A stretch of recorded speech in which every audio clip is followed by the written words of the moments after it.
আসসালামু আলাইকুম বন্ধুরা, কেমন আছেন আপনারা? আশা করি সবাই ভালো আছেন। আলহামদুলিল্লাহ আমি ভালো আছি। আবার একটি নতুন ভিডিও নিয়ে আপনাদের সঙ্গে চলে এসেছি মিজানুর রহমান আজারির ওয়াজ। আপনারা যারা যারা মিজানুর রহমান আজারির ওয়াজ শুনতে ভালোবাসেন তারা ফুল ভিডিওটি দেখতে থাকেন, আশা করি ভালো লাগবে। আমাদের এরকম অনেক সময় হয় না যে হতাশ, দেয়ালে পিঠ ঠেকে গেছে, কোনো বের হওয়ার রাস্তা নাই, কই যাব, কোথাও সফলতা নাই, সবাই আমাকে ভুল বুঝতেছে, এরকম মাঝে মাঝে হয় না? আমাদের আমাদের সবার লাইফে আপস এন্ড ডাউনস আছে। আপনি যখন ভারাক্রান্ত হবেন, কষ্টে থাকবেন, এই সূরাটা পড়বেন, দেখবেন যে আপনার ডিপ্রেশন দূর হয়ে গেছে। আপনার মন খারাপ হলে আপনি এই সূরাটা পড়বেন, আপনার মন ভালো হয়ে যাবে। তো আল্লাহর হাবিব সাল্লাল্লাহু আলাইহি ওয়াসাল্লাম যখন এরকম ভারাক্রান্ত ছিলেন, চিন্তিত ছিলেন, তখন আল্লাহর হাবিব সাল্লাল্লাহু আলাইহি সাল্লামকে চিন্তামুক্ত করবার জন্য আল্লাহ তাআলা এই চমৎকার সূরাটি নাজিল করেছেন। মুআয ইবনে জাবাল রাদিয়াল্লাহু তাআলা আনহুকে আল্লাহ রাসূল সাল্লাল্লাহু আলাইহি ওয়াসাল্লাম একটা এলাকার ইমাম বানিয়ে পাঠিয়েছিলেন। ওই এলাকার মুসল্লিরা ছিলেন, লোকজন ছিলেন শ্রমজীবী, কাজ করে খেত, সারাদিন ওট দিয়ে পানি সেচ করে খেজুর গাছে পানি দিত, খেজুরের চাষাবাদ করত, সারাদিন কষ্ট করে নামাজে যে জয়েন করত। তো উনি মাগরিবের নামাজে সূরা ফাতিহার পরে সূরা বাকারা তেলাওয়াত শুরু করলেন। সূরা বাকারা কোরআনের সবচেয়ে ছোট সূরা না? 286টা আয়াত, মানে সবচেয়ে বড় সূরা। তো মাগরিবের সালাত উনি যখন এত লম্বা তেলাওয়াত ধরলেন, মুসল্লিরা আর ইমাম সাহেবের সাথে থাকতে পারতেছে না। কারণ ওনারা তো, ইমাম সাহেবের হয়তো মন ফুরফুরে, উনি পড়তেছেন মনের আনন্দে দরাজ গলায়, কিন্তু মুসল্লিদের তো অবস্থা খারাপ। সারাদিন ওনারা খেতে খামারে কাজ করে আসছে, নামাজ ছেড়ে দিয়ে অনেকে চলে গেছে, একা একা নামাজ পড়ে যে আল্লাহ রাসূল সাল্লাল্লাহু আলাইহি ওয়াসাল্লামের কাছে যে বিচার দিল যে, ইয়া রাসূলুল্লাহ, দেখেন এমন একজন ইমাম আপনি অ্যাসাইন করেছেন আমাদের এলাকায়, মাগরিবের নামাজে উনি সূরা বাকারা পড়ে, আর আমরা হচ্ছে শ্রমজীবী। রাসূল সাল্লাল্লাহু আলাইহি ওয়াসাল্লাম খুব রেগে গেলেন। মুআয ইবনে জাবালকে ডেকে বললেন, হে মুআয, আফাত্তানুন আনত, তুমি কি সমাজে ফিতনা ছড়াচ্ছ? তুমি জানো না এরা কারা? তোমার কি সূরা ওয়াদ-দুহা ওয়াল-লাইলি ইযা সাজা মুখস্থ নাই? তোমার কি ওয়াশ-শামসি ওয়া-দুহাহা এটা মুখস্থ নাই? তোমার কি সাব্বিহ ইসমা রাব্বিকাল আ'লা এই সূরাগুলো তোমার জানা নাই? উনি বললেন জানা আছে। তো এগুলো রেখে দিয়ে মাগরিবের নামাজে কেন সূরা বাকারা ধরলা? তোমার মুসল্লিরা তো শ্রমজীবী মুসল্লি। যখন ইমামের দায়িত্ব হচ্ছে পেছনে কারা আছে এটা খেয়াল করা। অনেক সময় ইমাম সাহেব আল্লাহু আকবার বলে যে নামাজ ধরছে, কি হচ্ছে পেছনে আর খোঁজ খবর নাই। আল্লাহর হাবিব সাল্লাল্লাহু আলাইহি ওয়াসাল্লাম কিন্তু এমন ইমাম ছিলেন না, উনি অত্যন্ত বিবেকবোধ সম্পন্ন একজন ইমাম ছিলেন।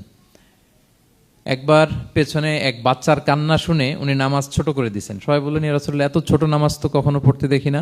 তখন রাসূল সাল্লাল্লাহু আলাইহি ওয়াসাল্লাম বললেন, একটা ছোট বাচ্চার কান্নার আওয়াজ আমার কানে এসেছে, আমার মনে হচ্ছে বাচ্চাটাকে সামলাতে নারীদের কাতারে একটা মায়ের খুব কষ্ট হচ্ছে, এজন্য নামাজটা আমি খাটো করে দিয়েছি। দেখেন কি চিন্তা চেতনা, পিছনে কি হচ্ছে সব রাসূল সাল্লাল্লাহু আলাইহি ওয়াসাল্লাম এটা খেয়াল করতেন।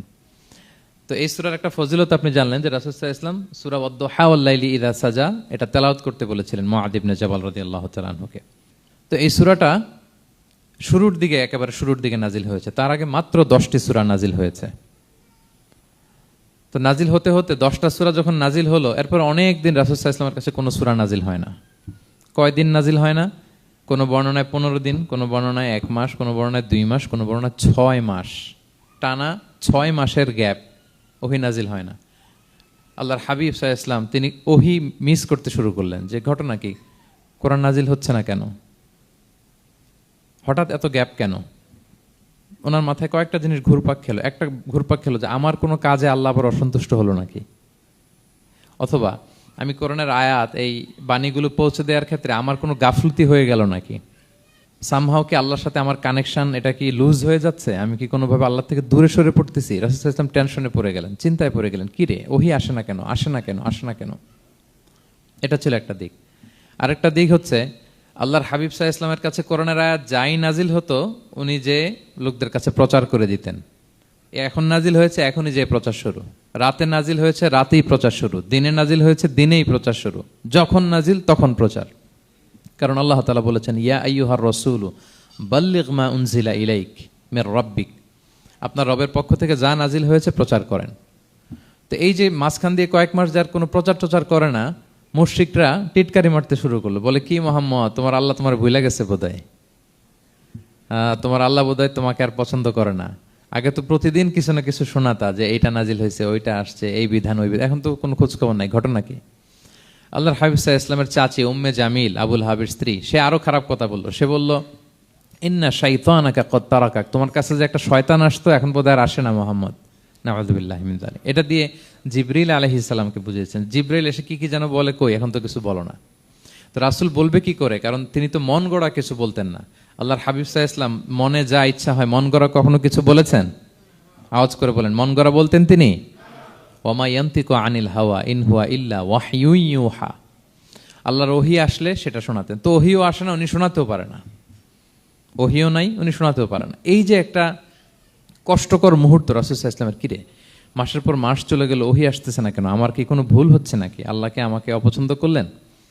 রাসূল সাল্লাল্লাহু আলাইহি ওয়াসাল্লাম যখন এরকম দুশ্চিন্তিত, পেরেশান, অ্যাংজাইটিতে পড়ে গেলেন, ভারাক্রান্ত, ঠিক তখন রাসূল সাল্লাল্লাহু আলাইহি ওয়াসাল্লামকে সান্ত্বনা দেওয়ার জন্য এই সূরাটা আল্লাহ নাজিল করেছেন। সান্ত্বনা দেওয়ার জন্য। এটা কোরআনের 93 নম্বর সূরা। কত নম্বর? এটা মাক্কি সূরা। আর নাজিলের ধারাবাহিকতা অনুযায়ী এটা 11তম সূরা। মানে এই সূরার আগে আরো 10টা সূরা নাজিল হয়েছিল। তার মানে মক্কার একেবারে শুরুর দিকে এই সূরাটা নাজিল হয়েছিল। এই সূরাটা বেশ আশা জাগানিয়া সূরা, মোটিভেশনাল সূরা, ইন্সপিরেশনাল সূরা। আপনার মন খারাপ হলে আপনি এই সূরাটা পড়বেন। এই সূরাটা এবং এটার পরে আরেকটা সূরা আছে, সূরাতু আলাম নাশরাহ। আপনার মন ভালো হয়ে যাবে। এটাকে দি অ্যান্টি ডিপ্রেসেন্ট সূরা বলে, মানে ডিপ্রেশন কাটায় ফেলে। আমাদের এরকম অনেক সময় হয় না যে হতাশ, দেয়ালে পিঠ ঠেকে গেছে, কোনো বের হওয়ার রাস্তা নাই, কই যাব, কোথাও সফলতা নাই, সবাই আমাকে ভুল বুঝতেছে, এরকম মাঝে মাঝে হয় না আমাদের? আমাদের সবার লাইফে আপস এন্ড ডাউনস আছে। আপনি যখন ভারাক্রান্ত হবেন, কষ্টে থাকবেন, এই সূরাটা পড়বেন, দেখবেন যে আপনার ডিপ্রেশন দূর হয়ে গেছে।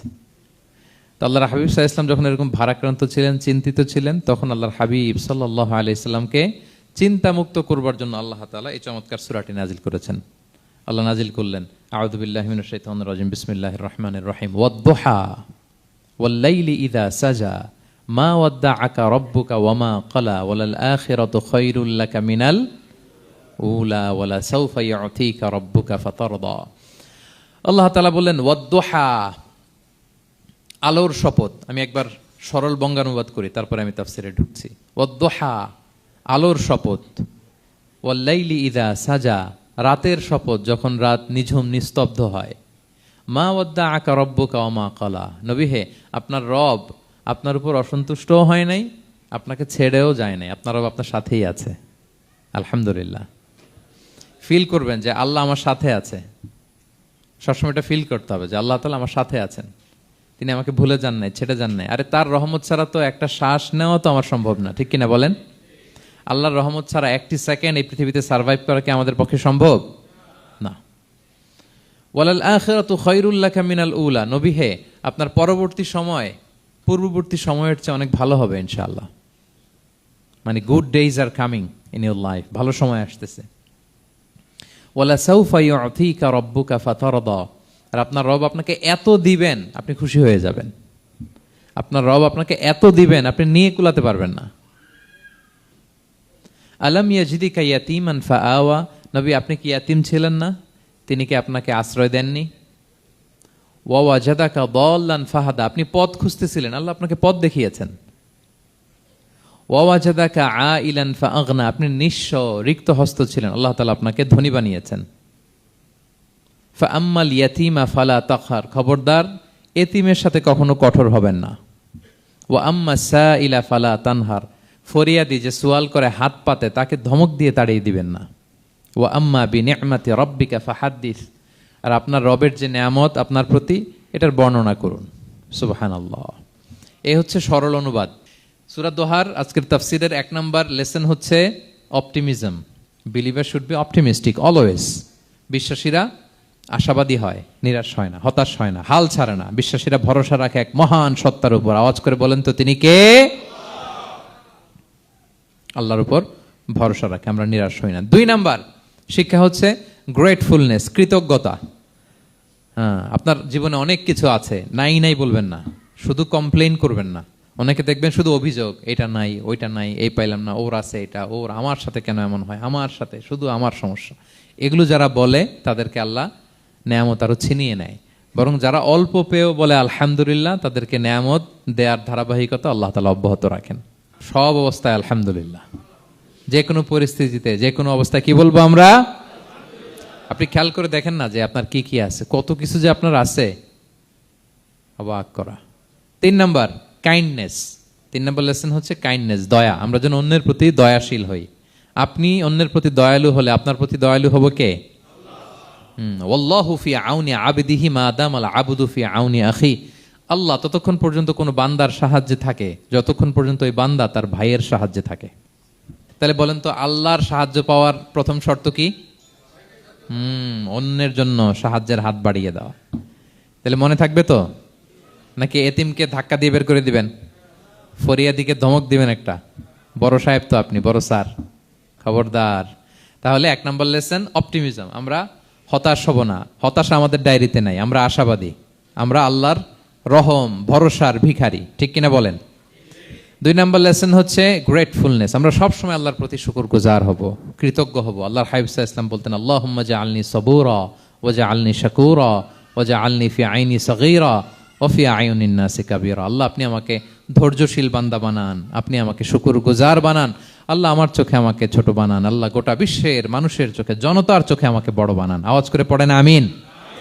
এই দোয়াটা বেশি বেশি পড়বেন। আর সব শেষে আমরা যেন কাইন্ড হতে পারি, অন্যের প্রতি দয়ালু হতে পারি। যে রহম করে সে রহম প্রাপ্ত হয়, যে অন্যকে দয়া দেখায় সে আল্লাহর পক্ষ থেকে দয়া পায়। আল্লাহ তাআলা আমাদের সবাইকে কথাগুলো বোঝার ও আমল করার তৌফিক দান করুন। ভিডিওটি ভালো লাগলে একটি লাইক, কমেন্ট ও শেয়ার করে পাশে থাকবেন বন্ধুরা। যারা যারা শেষ পর্যন্ত ভিডিওটি দেখেছেন তাদের জন্য অনেক অনেক ভালোবাসা থাকলো বন্ধুরা। আর নতুন নতুন ভিডিও পেতে চ্যানেলটিকে সাবস্ক্রাইব করে পাশে থাকবেন বন্ধুরা। ভালো থাকবেন, ধন্যবাদ।